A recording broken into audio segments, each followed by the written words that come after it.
welcome to our weekly webinar on land use planning and sustainable management of extractive industries.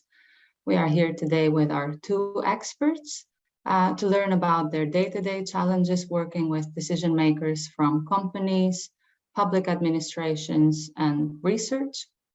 My name is Besmira Duta. I'm an urban planner and a postdoc researcher in Wageningen University and Research in the Netherlands. I have the pleasure today to have a conversation with our two experts, Sybil Berne and Thomas Hartman. A brief introduction. Sybil is an urban planning consultant working for MacCabe Durney Barnes, a planning consultancy in Ireland. She worked on a variety of large-scale projects, including extractive industries. She undertook research on mineral extraction as part of the Horizon 2020 Mainland project. Sybil is also an associate lecturer at TU Dublin Tulla, Institute of Professional Auctioneers and Valuers. Thank you, Sybil, for joining us today. Good morning, Besmira. And our second expert is Professor Thomas Hartman. Thomas is a professor of land policy, land management, and municipal surveying in TU Dortmund, Germany. His research focuses primarily on instruments and strategies of land policy for dealing with scarcity of resources, with a focus particularly on land and water issues. Thomas is also president of the International Academic Association on Planning, Law and Property Rights, PLPR. Hello, Thomas, and thanks for joining us today. Hello, good morning. I would like to kick off today's webinar with a warm-up question, so to speak, on land use policy. Thomas, what does sustainable land use planning mean? Well, we only have limited time, so I try to keep it short and concise. Sustainability is, of course, a topic to have a long talk about. The idea originates from forestry, and it is the idea to be thoughtful with resources in order to preserve them for future generations. And out of that, there is the idea derived that sustainability needs to fulfill three criteria. They're famous in a triangle of sustainability between economic, social, and ecological aspects of sustainability. So sustainable land use planning needs to facilitate sustainable use of resources, taking into account economic, social, and environmental issues, and balance them out. And land use planning, of course, is a discipline or is an activity of a public authority making decisions on the allocation and distribution of scarce resources. In other words, land use planning sets the rules for using resources, and sustainable land use planning aims to use the resources in a sustainable, i.e. in a way that future generations still have something from the resources in a sustainable way.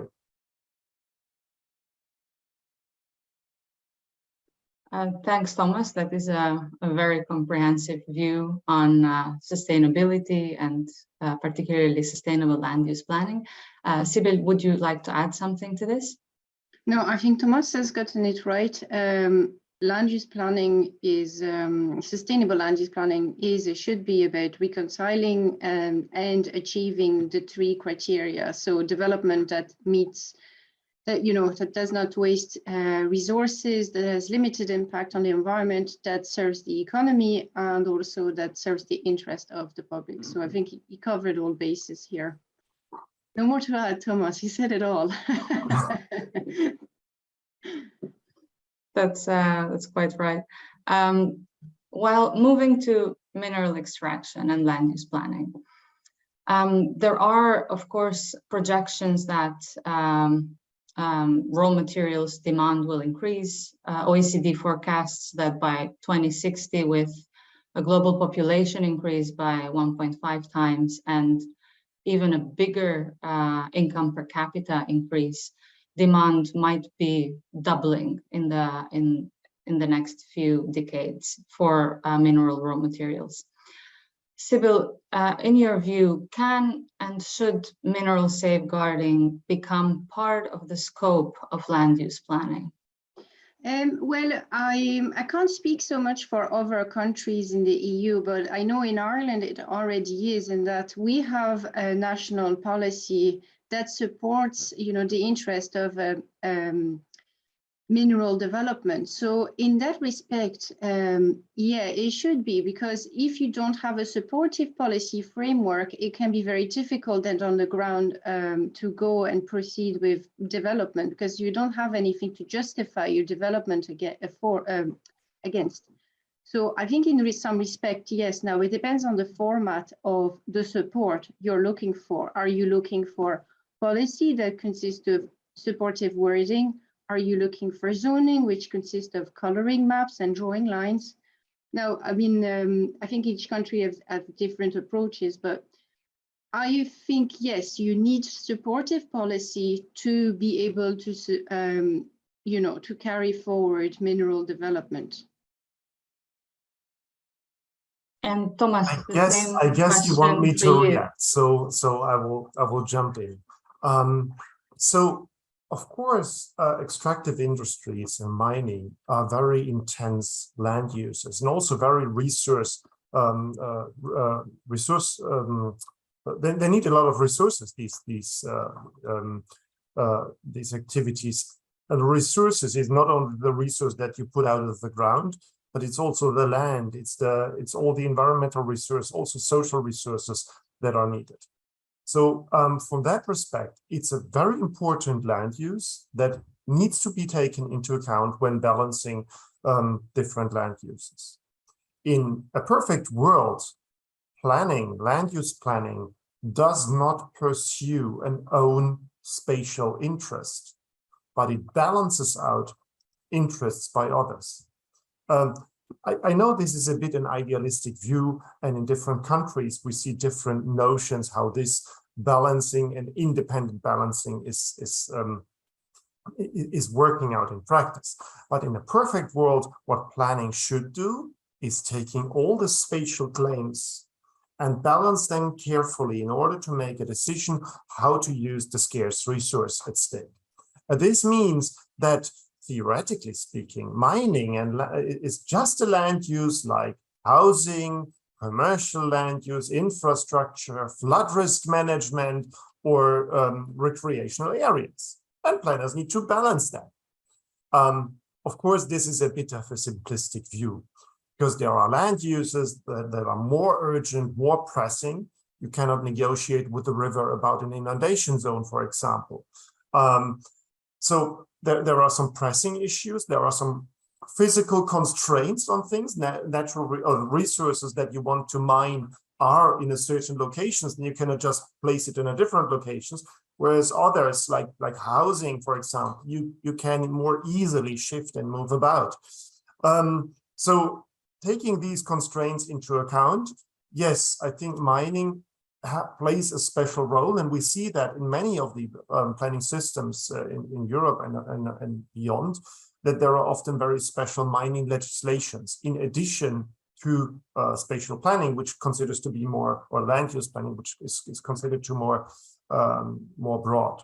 By the way, I'm just mixing land use planning and spatial planning. I think the major difference here is that spatial planning has it goes up to the regional level, sometimes the national level, whereas land use planning finally makes the decision on how to use property in land. It's less strategic, but it's really on the specific plot of land. So here it really comes together, all this balancing act on what can you do with this square meter of land.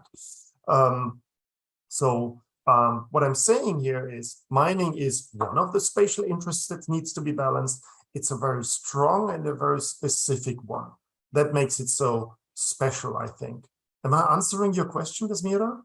Yeah, absolutely. And taking it from the last part of what you were explaining, how spatial planning addresses issues that are of somehow regional relevance, then it trickles down into more detailed, perhaps property-bound even decisions in local land use planning, often there is a divide between local development priorities and regional and national interests and development priorities. And this divide is also somehow reflected in land use planning, in which regional and national development priorities, such as extractive industries, are often not organically included in the planning process, but are rather just imposed like top-down decisions on local plans.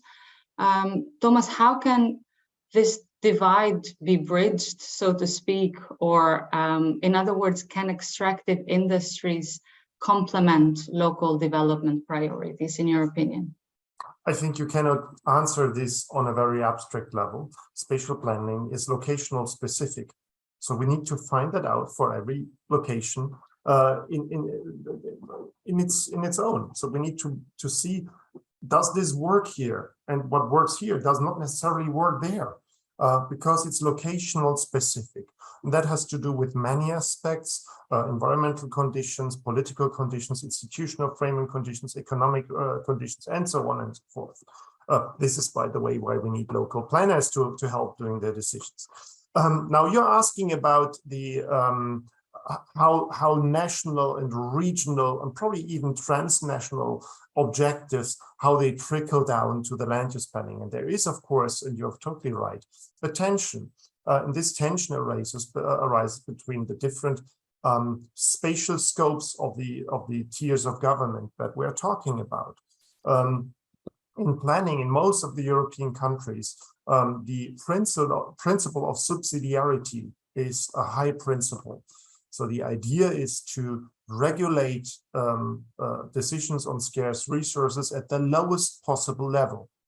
For example, where to place my kindergarten in my city, this is an issue that I can easily, and I should take that on a very local scale. Where to put a big mining company, or to allow or to put it under conditions to allow a big mining company to resettle a whole village, for example. Well, that is something that needs a higher tier of government. The principle of subsidiarity should help us at least to identify the issues that can be solved at the local level and that cannot be solved. When you asked the question, you talked about the divide as if it would be a bad thing. Well, probably it's not. We have developed a planning system which is, I know, far from perfect, but it works. And it works because of these negotiating processes, not only between the different spatial interests on a spot, but also between the different tiers of government.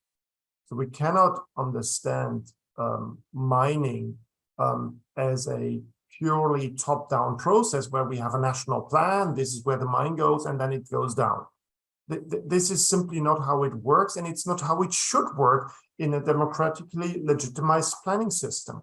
We need the negotiation, yes, and that's not easy. We need these compromises in order to be able to balance all the elements at stake.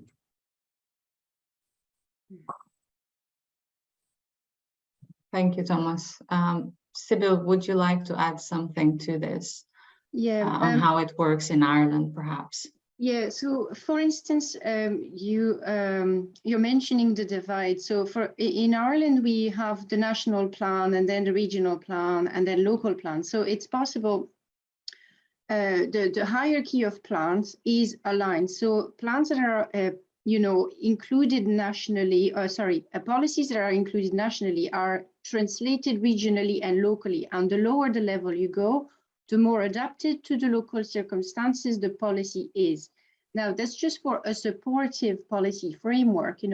That's your starting point. You need a supportive policy framework to go and proceed with development. As for reconciling locally, with local interest, you need to have a negotiation with the local authority, with the community, and try to understand, and that's where your local plan can help. You can get developers, mining developers, mineral developers, to go and talk to communities and to make proposals. So as in, they have to recognize, and they are very good in Ireland for that, they recognize that, yes, you're going to have to live with noise and vibration, you're going to have to live with dust, you're going to live with, HGV vehicles, etc. So these companies have to give something back to the community, and that something back is not just giving them jobs or saying, oh yeah, we've created 500 jobs and then that's it. So development plans, local plans, they can include policies that forces developers to do that. They can include in their policy framework for the assessment of proposal, they can include policies that require or that are imposed on developers to go and talk to local communities to try and understand what they want, where they're coming from, and what they don't want. And I think that's actually quite important at reconciling interest. You can only reconcile interest by having parties talk to each other. And negotiation is critical in a successful process, I think. I would like to add to that, and I think I agree with Sybil and what you just said. I would like to add to the notion of negotiation versus regulation. It appears sometimes once you want a certain land use, and then the planner comes with certain regulations and stuff. This is then often proclaimed as being very bureaucratic or development unfriendly, well, we need to understand that most of these, not all of them, of course, but most of these regulations and most of the negotiations that are necessary are not done in order to annoy developers or to annoy the planners or the citizens. This is done for a purpose. And the purpose is we're dealing with scarce resources. And in particular, land is a very, very particular and special spatial resource. We cannot relocate it. We cannot reproduce it. We need to be careful with using it. So there is some legitimacy and justification for having certain regulations. So yeah, it is sometimes bureaucratic, but it's not bureaucratic just because of the joy of bureaucracy by planners. They don't have that, or most of them hopefully don't have that, but it is for a reason. It's in order to be very sure that we use the scarce resources in the best way. And this is why we should not only whine about bureaucracy and complicated processes. Quite the contrary, we should honor these processes.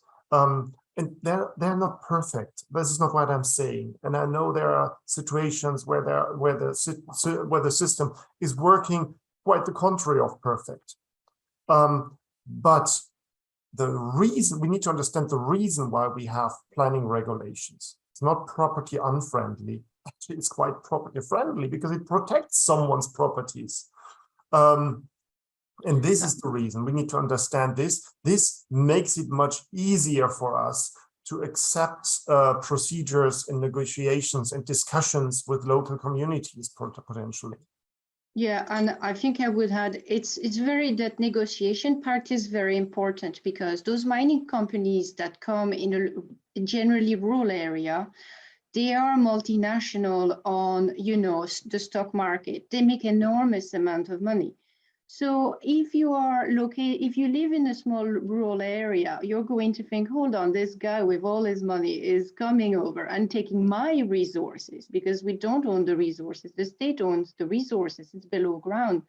So that's why you need this reconciliation. You need to negotiate, You're going to live with the impact. So I have to give you something in exchange. You're going to see the mine, you're going to hear the mine, you're going to live with the mine. And I think that's what planning does. It's trying to reconcile the big guy with the small guy and get them to talk as much as possible. And you could say now, of course, well, why do we need these planners? If we can negotiate with the landowner and the landowner agrees that we can mine here, then all should be fine, right? Well, we need to understand mining is a very special land use. I'm now situated in the Ruhr area.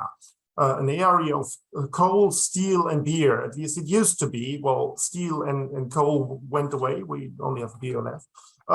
Anyway, what I see here in the Ruhr area is how long the impact of mining activities are on a region, reaching from migrations of people into an area, changing the whole landscapes, but also for future generations. We're talking about land subsidence, long-term consequences, also on the environment. And planning is a party that has the job to take the public interest into account, and the public interest also involves future interests and the interest of those who cannot speak, the nature, weak populations, future migrants. I mean, the impact of mining on a landscape is immense. So the burden on planners to take this balancing act very serious is very, very high. One last question to conclude, and perhaps you cannot ask this in a generic way, but do you see local authorities as equipped with the necessary resources and capacities to solve such complex, sometimes wicked issues that combine the need for raw materials on one hand, but also the need to provide healthy, safe, and socially balanced development on a local level? Sybil, do you have an answer? Yeah, I think I do. I think this is where you need your government level to be very proactive and to provide education and support to local authorities where there may be gaps in knowledge. Obviously, not all local authorities have to deal with mining. It doesn't happen everywhere. It's quite a very specialist area. The engineering, the equipment above and below surface, it's not a house, it's not a road. It's very difficult to understand. So in this respect, the government needs to be very proactive at engaging with the local authorities and trying to teach them how it works. Also another element, and this is, I think, a problem a little bit, not just for mining, but maybe for other industries like, energy production, like renewable energy. There is a lot of work that can be done by developers themselves and also with the government, the responsible agencies, in educating the public. Why are those uses important and why do we need them? It's not a case of out of sight, out of mind, At the end of the day, and I think what we're seeing today with the energy crisis is that we need to be more self-sufficient.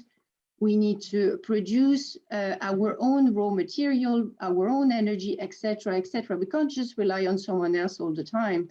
So that's something that's an agenda for the government and their supportive agencies to pursue. They have to teach people what mining is about and how we can work. And for this, I think we can use, positive stories of where a successful mining operation, it's not just about drilling holes in the ground, mining operation can educate you, they give you a job, they give you, they can fund your local activities, they can build your school, etc. So I think this is more of a government level type of endeavor where you need, if you want mining to happen, you need the government and the government level to act on it. They need to go on the ground and educate planning authorities and educate the public effectively to make it happen. I would like to add a couple of thoughts here. And the first thought is, Ms. Besmira, you asked, is the public authority, are the planners well equipped to make these decisions? That depends pretty much on the way how to assess that. How would we how can we assess that? You could make a check and ask the planners making the decision to mine the Ruhr in the 19th century. Was that a wise decision? Was that have they been well equipped to make the decision? Was that correct? Because the impact of mining is decades, centuries later. We have now a very different landscape in the Ruhr area. It's a very big and famous area. If you've never visited, I recommend you to have a look. It's really fascinating. But here you see the impact of planning decisions of the past. Are planners today well equipped? Well, we cannot know. We simply cannot answer this question because the effects are so long term. And then it also depends on what scale would you assess that. From a European level, was it the right decision to mine the Ruhr? Or from a German position? Or from a regional or local position? Was that the right decision? The Ruhr is of course an extreme example, but it created migrations from workers from Turkey and Italy in the past. It created huge changes in the landscape with huge costs that are burdened nowadays. But also, so scale and time are pretty much relevant for assessing whether planners are well equipped. Well, planners do the decisions, we work with it. You cannot expect these decisions to be perfect. Most of the time, they will be rather imperfect. Because in the third layer, I expect time and space is the question who assesses whether it was the right decision or not. Whom do we ask? Planning can always make decisions under uncertainty and under a huge complexity and also under normativity. What does that mean? Well, it depends on who you ask whether that decision was right. And most likely, every planning decision was unjust to someone, but it provides justice for some. The question is, do we like that? That depends also on your political idea. Do you like neoliberalism? Are you more conservative, more socialist? And this also affects the way whether we can decide whether planners made the right or the wrong decision. So in other words, it's complicated and it depends on time, scale, and the normative aspect, because planning decisions are always inherently uncertain, complex, and normative. Is that a good answer? Actually, Thomas, if I might add, obviously we don't know we've taken the right decision in, say, 100 years. That's very hard to know, but you can use consenting to to try and get to the right decision. So in Ireland, for instance, we split consent for mineral development in 3. We have our planning permission, so that's for your infrastructure for operating the mine. That's accompanied by the environmental impact assessment and the assessment under the Habitats Directive. Then once that's secured, you go to the Environmental Protection Agency where you get your integrated pollution control or your industrial emission license, depending on the amount of waste. And then finally, you go to the minister to get your mining lease or license. In a way, okay, we have 3 different bodies taking 3 different decisions, and we don't know until maybe 100 years that this was the right decision. But it kind of gives comfort that the right decision was taken at the end, because you have to go through all of your stages of consenting. You have 3 different bodies looking at 3 different types of impact, and all of them are putting forward their best expertise available to make the decision. So I think, yeah, okay, we don't know we got into the right decision, but I think we can get as close as we can to the right decision. I understand where you're coming from, and I'm in the comfortable position of being an academic. I don't have to make the hard decisions on the real life. I can theorize on them, but that's my job as well. So let me respond. Is consent really the good measure for having the right decision to be taken? If consent is taken under conditions of uncertainty, who should we need to involve? Imagine we would reconsider whether the Ruhr could be mined or not. Who would you involve in a participation process? People from Italy and Turkey as well, because they would be migrating to this area to work. People of nature conservation areas, and then who else? The local residents, but they are not born yet, or they are not living yet there. So it's always a consent under conditions of uncertainty, normativity, and complexity. I think this should not paralyze us to not make the decisions. This is not what I'm saying. what we need to be aware that the decisions we're making are far from perfect. We only can, and I think this is the point where we two meet here. We can make the decision under the best conditions possible at this very moment. But this means honoring the process of coming to the decision without paralyzing the whole decision-making process, obviously. But this is the dilemma we are in. And luckily, I'm in the position to not having to solve that issue on the ground. This is what all you have to do. I don't give planning permission either. I just give the advice on how to get it. Yeah. And thankfully, I'm not the planning authority that has to make the very difficult decision. Yeah, no, that's interesting. Now, that said, we have recent examples of mines that have, you know, they lived their life 15 years, 20 years, whatever. A mine lives probably about 12 to 15 years. Then they closed down, then they were rehabilitated, and then they're reused for something else. I think, you see, these are examples that the right decision was made. But the thing is, you make a decision at a point in time. Today, you make a decision, and the decision has to apply for the next 15 years, say. For the decision to work, you need to have some sort of parameters in place to make sure that it was still the right decision today and it would still be the right decision in 15 years. So, for instance, this is where processes like integrated pollution control can be really important, because you have to give annual reporting. You know, so the mine is doing really well or the mine is not doing really well. We have to fix this, the water quality is going down, etc. So I think it can be kind of tracked, but I understand where you're coming from. Obviously, it's very local, and we don't necessarily ask the people in Italy what they think of the mine in Germany. I do get that. That's fair enough, I think. Thank you, both of you, actually, for engaging in such a complex conversation, I would say. Which is not only relevant for mining decisions, but any policy-related decision in a context of uncertainty.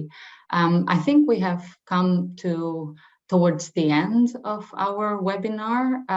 We started off by discussing the main principles of sustainability and how land use planning as a discipline on allocating and distributing resources seeks to meet the needs of society today, but also to think of providing enough security for society in the future. Then we moved on into discussing whether mining safeguarding should be in the scope of land use planning, and with Sybil explaining that in Ireland, safeguarding of mineral resources is part of the scope, and there is a need, in fact, for land use policy framework to be there so that it can support implementation on the ground. However, the type of policy might depend on the context. It could be zoning, it could be other types of policy instruments. We moved on to discussing how mining engages a lot of resources, and ideally, as Thomas mentioned, land use planning does not need to pursue one specific type of land interest, but of course it needs to balance out these interests independently.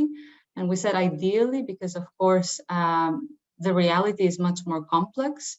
However, mining is a little bit specific in its it is a location-bound land use, so such characteristics are also influencing decision-making in terms of safeguarding mineral areas. We discussed a little bit about coherence between different tiers of governance and how decision-making can trickle down from a national and regional level to a local level.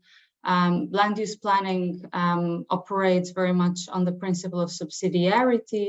So as much as possible, decisions need to be made closer to the beneficiaries. However, mining has a specific, it can be is related actually to issues of higher governance.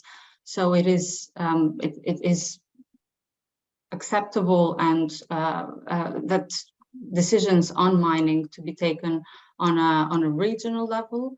However, there is a need to negotiate and compromise between different levels of decision making.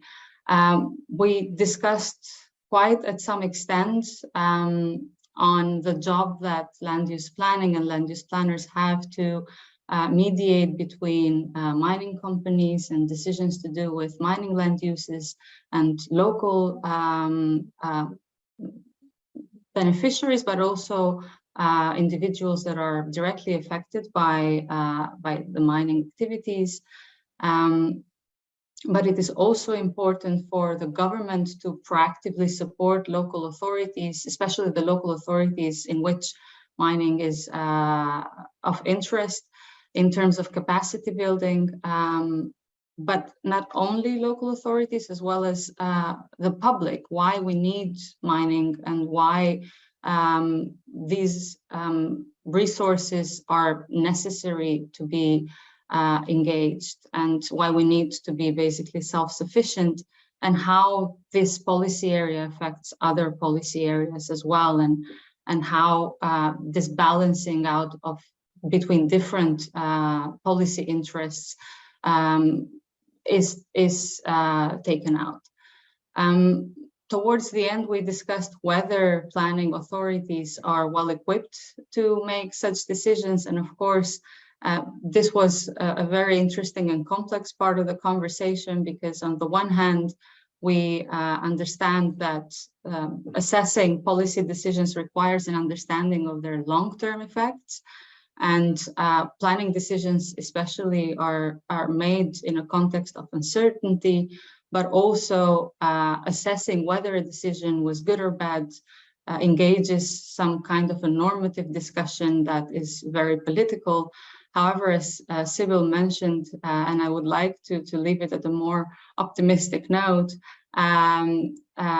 there is a variety, a network governance in place, and several tiers of government that seek to engage in different parts of the decision-making process, and based on parameters, they seek to ensure that the decisions made are actually for the best. Not necessarily consent means that the decision is good. However, we can say that different levels of decision making can somehow provide a more supported decision, an argumented decision. I would like to thank you both, Thomas and Sybil, for this very interesting conversation. And as for the listeners and learners of the platform, please stay tuned for the next weekly webinars with many more interesting discussions to come. Thank you.